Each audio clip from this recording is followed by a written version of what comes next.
Thousands of war horses, archers, and armored chariots marched through the dead of night, all to capture a single, unarmed, elderly man. The math seemed impossible. One against an entire empire. As dawn touched the hills of Dothan, the siege was complete. No way out. But reality often deceives us with numbers. In this battle, the hunted was actually the one in control. Are you ready to open your eyes and see the army of fire standing guard around you right now? To understand how a single man became the primary target of an entire superpower, we need to look at the invisible leak in the Syrian military strategy. Around 850 BC, the conflict between Syria and Israel wasn't a war of open battlefields. It was a war of shadows, ambushes, and strategic traps. King Ben-Hadad of Syria held every military advantage. He led one of the most feared armies in the region. His war chariots were built for speed, designed to crush enemy formations before they could even react. His archers were legendary for their accuracy. Militarily, the outcome should have been certain. His plan was simple: position troops at narrow crossroads and mountain passes where the Israelite army would have no room to maneuver. It was a strategy that had worked for centuries, but this time, something shifted. Every time the Syrian king positioned his elite troops for a strike, the Israelites simply didn't appear. If he chose a valley for an ambush, the Israelites took a different route. If he set a trap on a road, they bypassed it entirely. Once is a coincidence, twice is luck. But when it happens time and time again, it's a pattern. For a military commander, there is no situation more dangerous than this. If the enemy knows your strategy before you even execute it, you have lost the war before the first sword is drawn. Ben-Hadad's frustration quickly turned into a cold, sharp paranoia. He gathered his inner circle, his generals, advisors, and most trusted men. In the silence of that room, he made the deadliest accusation possible. One of you is a traitor.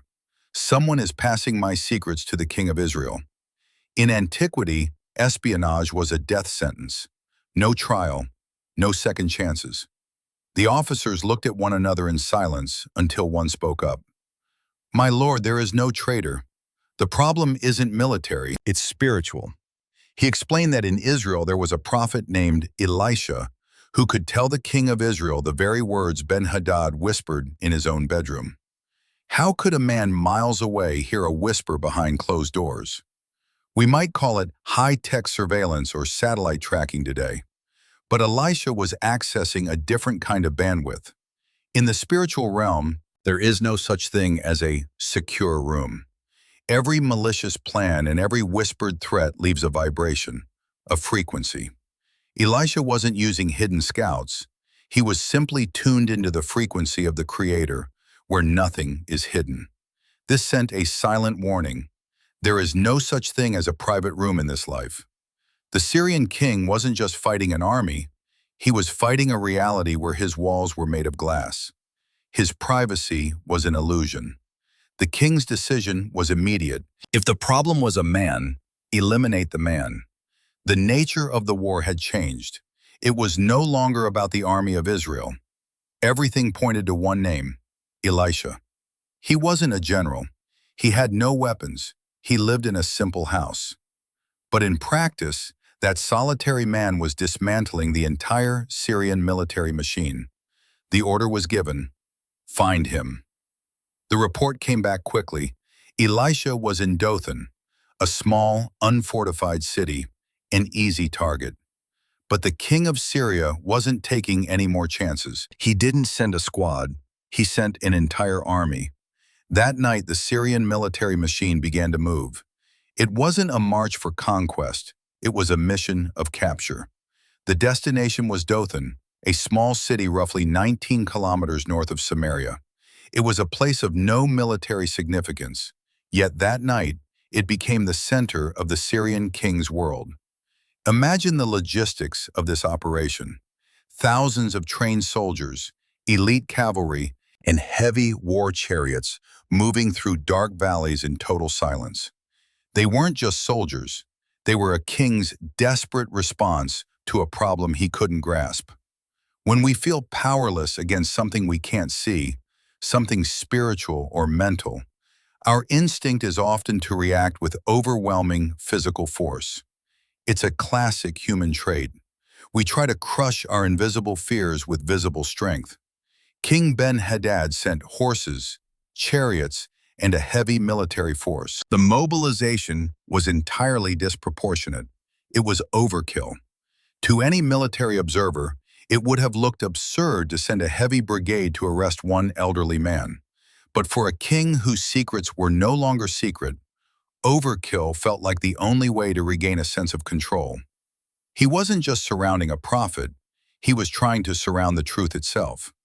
The troops positioned themselves under the cover of darkness.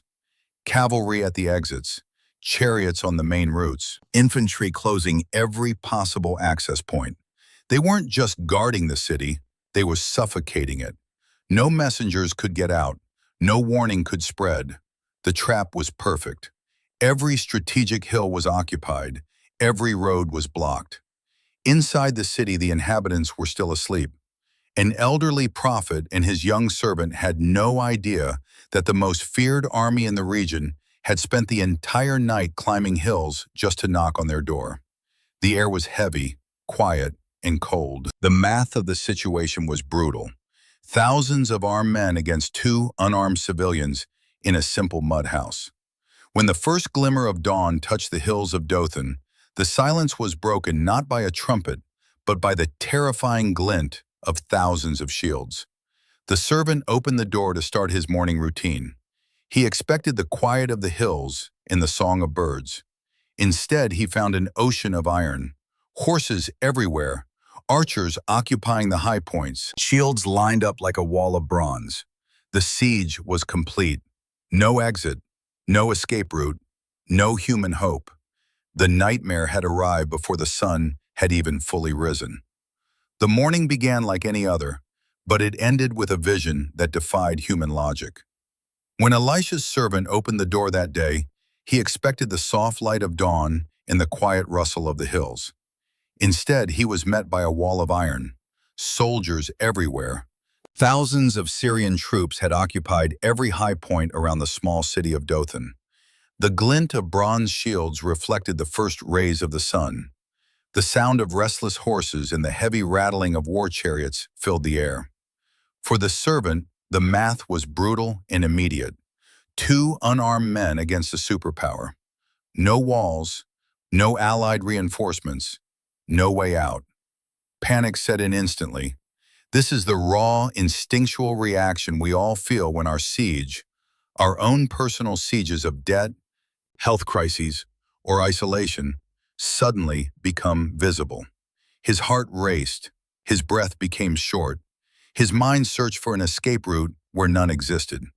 He ran back into the house and woke Elisha with a cry of pure helplessness.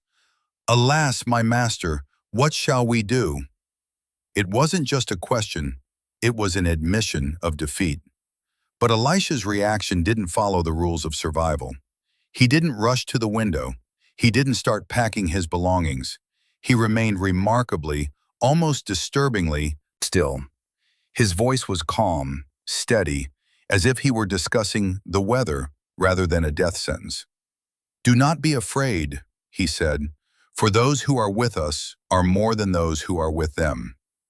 The servant must have looked around the small, empty room in confusion.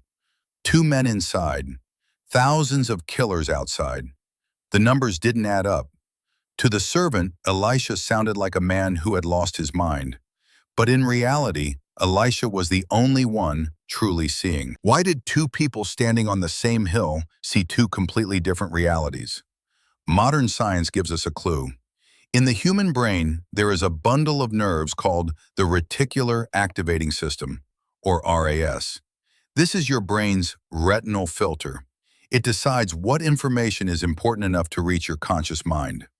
When the servant saw the army, his brain shifted into survival mode. His amygdala took control, flooding his system with fear. In this state, the brain isolates every possible solution and focuses only on magnifying the threat. He wasn't wrong. He was just looking through the filter of instinct. He saw the death sentence. The death sentence. Elisha, however, was operating from a higher state, systematic vision. By maintaining his inner peace, he kept his prefrontal cortex active. He wasn't ignoring the Syrian army, he just wasn't letting his filter be defined by them. He saw the hidden resources that are always present but invisible to a mind trapped in panic. This is the geometry of fear. Fear narrows our vision until we only see the problem. Peace expands our vision until we see the solution. Elisha knew that the servant didn't need a miracle to happen. He just needed his filter to change. The prophet didn't pray for the Syrian army to vanish. He didn't ask for a weapon. He made a simple, direct request. Lord, I pray, open his eyes that he may see. It was a prayer for a shift in frequency, a request to lift the veil of biology and reveal the architecture of the invisible world. At that moment, the servant was about to learn that numbers never tell the whole story, and that the greatest danger isn't the army outside, it's the blindness inside. Lord, open his eyes that he may see. The request was simple. There was no thunder, no earthquake, and no sound of battle. The only thing that changed was the servant's vision. It was as if a heavy veil had been lifted from his mind. Suddenly, the landscape of Dothan was no longer just rocky hills and dry shadows. The entire mountain was alive. Where there had been only rocks before, there were now rows of horses made of fire, positioned like a cavalry ready to advance. The celestial chariots were not like the Syrian machines of wood and iron. They were luminous structures, pulsating like live embers, as if light itself had taken the form of a vehicle. They weren't moving chaotically. They were organized, aligned, and positioned in perfect battle formation. This was the double vision. On one side, soldiers of flesh and blood, bronze armor, and panting horses tired from a night march. On the other side, beings made of fire and light, immune to fatigue, fear, and human limitations. The heavenly army wasn't inside the city or surrounding Elisha's house. It was standing directly between Dothan and the Syrian army, a living wall of flame. In that instant, the mathematics of the siege collapsed. It was no longer an army against two men. It was a mortal army unknowingly surrounded by a celestial host. The human threat hadn't changed in size, but it had lost its power. Fear began to fade, not because the danger had vanished, but because the truth was now greater than the danger. Now imagine if you were in Elisha's position. You have a celestial army at your disposal. The natural human reaction would be to order an attack, to demonstrate your strength and ensure no one ever dared to threaten you again. With one word, Elisha could have turned the Syrian army into ash. A brilliant general would have seized that moment for total destruction. But here lies the paradox. The fiery horses did not advance. The supernatural chariots did not crush the Syrian troops. No invisible sword fell from the sky. The power was real, present, and overwhelming, yet it was not used. There is a profound truth here that we often miss in our own lives. Real power isn't the ability to destroy. It's the ability to withhold destruction when you have the absolute authority to use it. If Elisha had wiped out the Syrian army, he would have created thousands of widows and orphans, fueling a cycle of revenge that would have lasted for generations. He would have won a battle but lost the war for peace. By choosing to keep the swords of fire in their sheaths, Elisha performed a surgery of the soul. He wasn't interested in killing bodies. He was interested in changing hearts. Mercy is not a sign of weakness or a lack of resources. It is the ultimate expression of strength. Only someone who knows they are completely protected by the host of heaven can afford to be this calm, this patient, and this kind to their enemies. The army of fire didn't come to shed blood. It came to change a man's perspective. It came to show that victory doesn't always come through destruction. Sometimes the greatest win comes through the restraint of power. While the servant saw a reason to fight, The prophet saw a reason to provide a way out. The decisive battle was already over, and not a single drop of blood had been shed. As the Syrian soldiers began their descent toward Dothan, Elisha walked out to meet them. He didn't carry a sword. He didn't have an escort. He met the most feared war machine in the region with a single, direct prayer. Lord, strike these people with blindness. In an instant, the world went dark for thousands of elite troops. This wasn't just a lack of light, it was total cognitive confusion. Perfect military formations dissolved into chaos. Horses became agitated. Commanders lost their sense of direction. The army that had marched with such pride through the night was suddenly completely vulnerable. Then came the twist. Elisha, the very man they had been sent to capture, stood in their midst and spoke with an authority they couldn't resist. "This is not the way, nor is this the city," he told them. "Follow me, and I will lead you to the man you seek." He wasn't lying. He was the man they sought, and he was indeed leading them. The march that followed was one of the most surreal moments in military history. A disorganized column of blind soldiers, leading their horses by the reins, followed the voice of a lone prophet for 19 kilometers. They climbed hills and crossed narrow valleys, completely unaware that with every step, they were being led deeper into enemy territory. The hunters had become the led. They finally arrived in Samaria, the capital of Israel. Elisha prayed once more, "Lord, open the eyes of these men so that they may see." When their vision returned, the shock was absolute. They weren't in Dothan. They weren't surrounding a helpless prophet. They were standing in the heart of the Israelite fortress, surrounded by the army of the king of Israel. The siege had backfired. The besiegers were now the captives. The king of Israel saw an opportunity for a total massacre. He asked Elisha twice, "Shall I kill them, my father?" He was desperate for an easy victory, for revenge for years of border raids. But Elisha's response was a masterclass in strategic peace. "Do not harm them. Set before them bread and water so that they may eat, drink, and return to their master."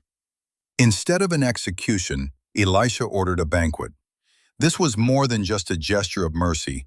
It was a sophisticated psychological strike. In sociology, we call this the reciprocity principle.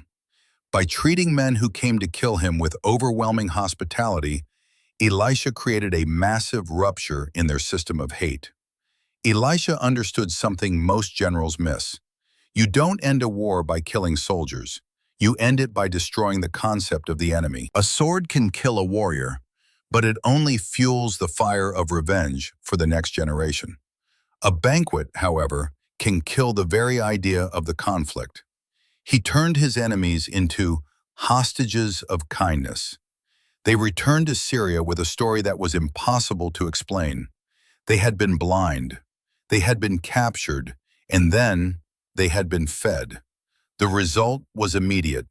The Syrian bands did not invade the land of Israel again. The war didn't end with a body count, it ended with a table. You might be asking yourself, if this army of fire is real, then where is it now, amidst the ruins of the 21st century? Why don't we see the flaming chariots when we face a health crisis, mounting debt, or the crushing weight of loneliness? The truth is, the most brutal wars of our time do not leave the sound of iron on iron. Elisha's army didn't vanish.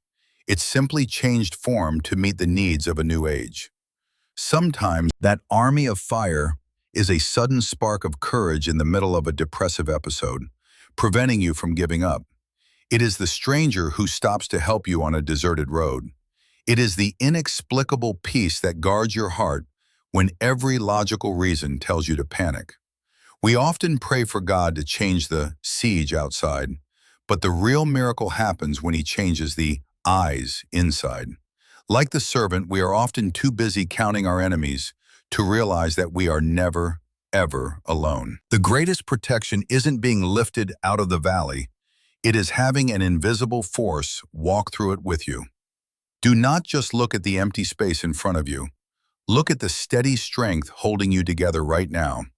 That is your army of fire standing guard in the invisible world. That morning in Dothan, no blood was shed, yet a war was won. It was a victory of vision over fear. Since that day, this truth has echoed through the centuries. There is always more with us than there is with them. The mathematics of heaven do not obey the laws of the earth. Have you ever had a moment where you felt completely surrounded, only to experience a peace or a coincidence that changed everything? I want to hear your story. Share your eyes-opening moment in the comments below. Let's remind one another that the mountains are still full. If this story moved you, share it with someone who feels surrounded today. Help them see what is truly standing behind them. Thank you for watching.